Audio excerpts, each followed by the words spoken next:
हम कह रहे हैं कि हम एक बार फिर मौका देते हैं और उस मौके का हम तलाश में हैं कि पीपल्स पार्टी जो है अपने उस तारीखी पस मंजर को सामने रखे।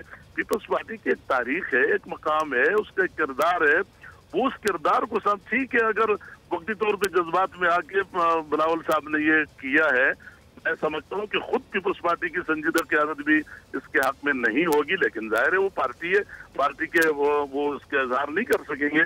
लेकिन अगर दिल से पूछा जाए तो ये अमल जो हुआ है ये ऐसा ठीक नहीं था।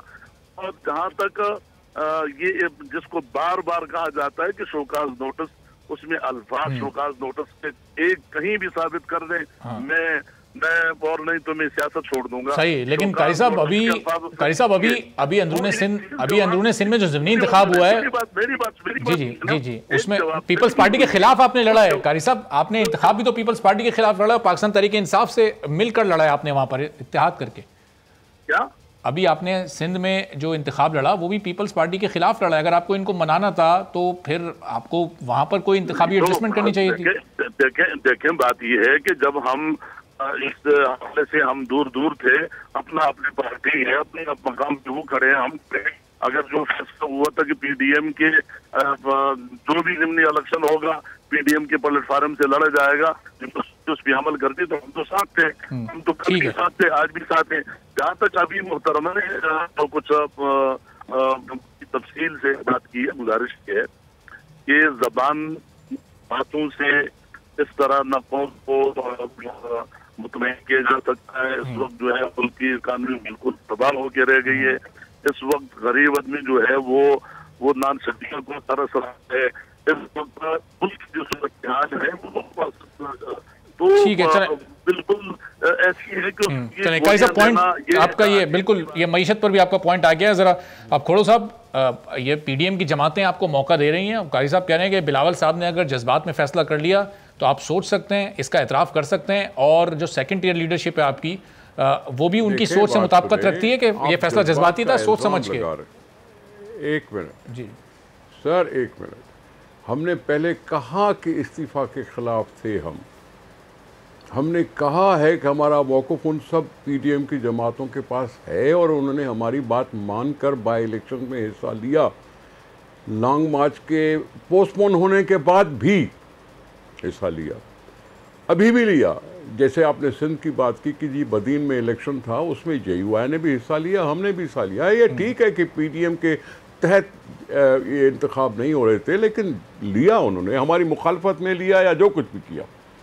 मैं कोई ऐसी बात नहीं कर रहा हूँ कि जिसमें जमातों की दिल आज़ारी हो। शाहिद खाकान अब्बासी के बड़े सख्त अल्फाज हैं, दरवाज़ा बंद है, ये नहीं करेंगे तो कोई दाखिला नहीं है। इस तरह से माहौल ठीक नहीं होगा, इससे माहौल ठीक नहीं होता। मैं मियाँ नवाज शरीफ साहब की बात को अगर कोट करूं तो उन्होंने फ़ोन करके इनको कहा कि पीपल्स पार्टी को इतना जल्दी शोकाज नोटिस क्यों दिया, तो मैं क्या कहूं?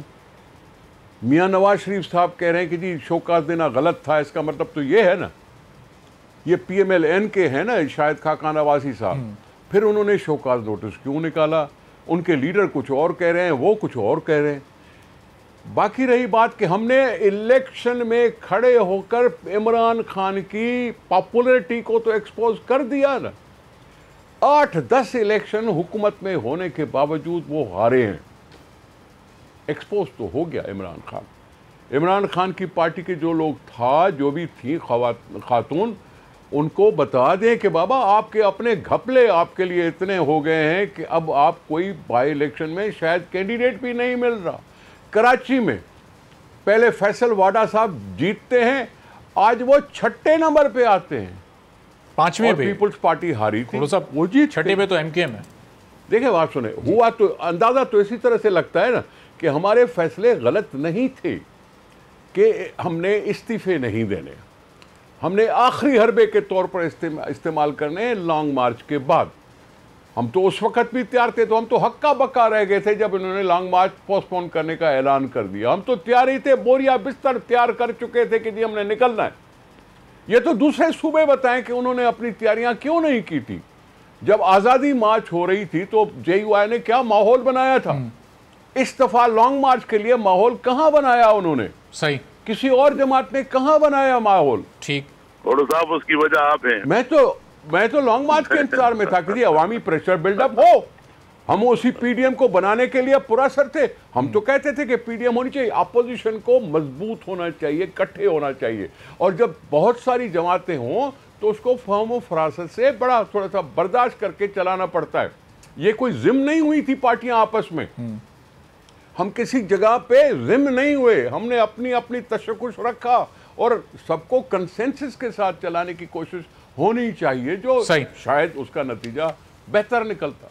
ठीक है, तो अब कमल साहबा, मुआशी अशारिये आप लोग बता रहे हैं कि बहुत बेहतर सिमत में जा रहे हैं। शौकत तरीन साहब कह रहे हैं कि इकोनॉमिक ग्रोथ अब 3.9 और अबव 5 चली जाएगी, लेकिन आवाम को एक तो इसके समरात नहीं मिल पा रहे और उसका फिर आप लोग पॉलिटिकल नुकसान आपको ज़िमनी इंतखाबात में हो रहा है। अभी जैसे खोड़ो साहब ने जिक्र किया, वो 8-9 जितने भी ज़िमनी इंतखाब हुए हैं, बमुश्किल एक सीट आप उसमें से जीत पाए, बाकी हुकूमत में होते हुए भी हार गए। तो इसकी क्या वजह समझती हैं आप?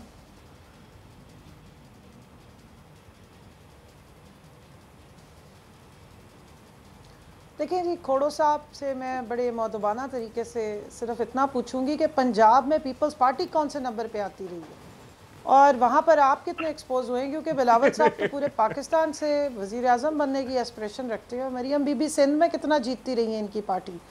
तो एक ही पार्टी है ना जो इन सारी 11 पार्टियों को मुंह तोड़ जवाब देती है पूरे पाकिस्तान के तूलो अर्ज में, वो पीटीआई है। ये सारी जमातें मिल के तो सिर्फ पीटीआई के खिलाफ लड़ रही हैं। और अगर आप स्टैटिस्टिक्स उठा के देखें तो सिर्फ अभी तो मिफ्ता इस्माइल ने और शाहिद खाकान अब्बासी साहब ने इस सिंध में होने वाले और कराची में होने वाले इलेक्शंस की सेहत पे बहुत बड़े बड़े सवालात उठाए। ख़ास तौर पे मिफ्ता इस्माइल साहब ने जिस सीट पर ये फैसल वाडा की सीट जो उन्होंने छोड़ी थी, बाकी सारे आप ज़रा इलेक्शंस देख लें तो पीटीआई ने तो गेन किया हर जगह पे। जहाँ तक माशी इशारियों की बात है तो इनको जो पैनिक हो रहा है, अटैक और ये जो इशाइये हो रहे हैं और जहराने हो रहे हैं, ये क्यों हो रहे हैं? अगर हुकूमत परफॉर्म नहीं करी तो इन्हें टेंशन लेने की फिर क्या ज़रूरत है?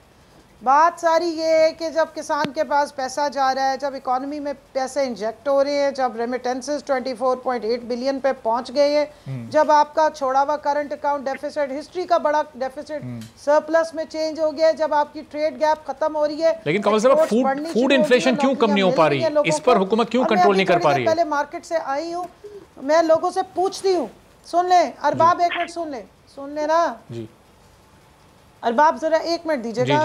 2-3 चीज़ों को इकट्ठा आपने पूछा, मैं आपको इसका भी बता देती हूँ। तो जो लोग बिजनेस कर रहे हैं, छोटे बिजनेसमैन भी, चाहे दुकानदार हैं चाहे करियाने वाले हैं, उनके इस वक्त जो है कारोबार में इजाफा होना शुरू हो गया, क्योंकि जब लोगों की परचेजिंग पावर बढ़नी शुरू होती है तो वो खर्चते हैं और इकॉनमी में एक रिवाइवल आता है जो आ रहा है। जहाँ तक आपने फूड इन्फ्लेशन की बात की, तो अगर आप कंपैरिजन में देखते हैं, फूड बास्केट दुनिया में 6वां साल है इस वक्त फूड की इन्फ्लेशन का। आप शायद भूल गए हैं कि ये कोविड पेंडेमिक है जो पिछले 100 साल में पहली दफ़ा आया है और इसमें पूरी दुनिया की इकॉनमी श्रिंक हुई है। तकरीबन 3.5 ट्रिलियन का इसमें कमी आई है। 4.1% तो पूरी दुनिया की इकॉनमी, ग्लोबल इकॉनमी श्रिंक हुई है। आप बड़ी बड़ी इकॉनमीज उठा के देखें तो -12.1, -27 पे भी गई। यूके की इकॉनमी देख लें कितनी श्रिंक हुई, आप अमेरिका की इकॉनमी देख लें कितनी श्रिंक होगी, और इनकी जीडीपी ग्रोथ रेट था क्या पहले से, और हमारा रीजन में क्या था जिसको इतनी लंबी ये सारे करते हैं। तो पाकिस्तान ने तो एक हिस्टोरिक वो कायम रखा जिसको वर्ल्ड बैंक एक्नॉलेज कर रहा है कि पाकिस्तान चौथा वो मुल्क है और रैंकिंग में 3रा बनता है जिसने पेंडेमिक के टाइम में लोगों को जाके अप्रोच किया और उनको डायरेक्ट रिलीफ दी और हिट नहीं होने दिया। आप अपने ज़रा पड़ोस मुल्क में देख लें इस वक्त इंडिया में कि क्या तमाशा चल रहा है। तो जो पैनिक अटैक हो रहे हैं ना इस वक्त सारी पार्टियों को मिलके, वो यही है। उनको पता है कि जो टेक ऑफ कर चुकी हुई है इसके समरात भी आने शुरू हो गए, लोगों तक उसके असरात पहुंचने शुरू हो गए। किसान सबसे ज़्यादा पिसा हुआ था इस मुल्क में, एग्रीकल्चर में सबसे ज़्यादा जो लो इन्वेस्टमेंट रही, 0 पे खड़ी रही आपकी।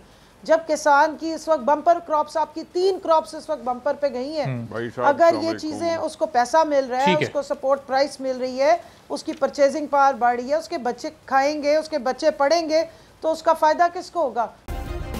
सब्सक्राइब करें और बेल दबाएं ताकि कोई खबर रह न जाए।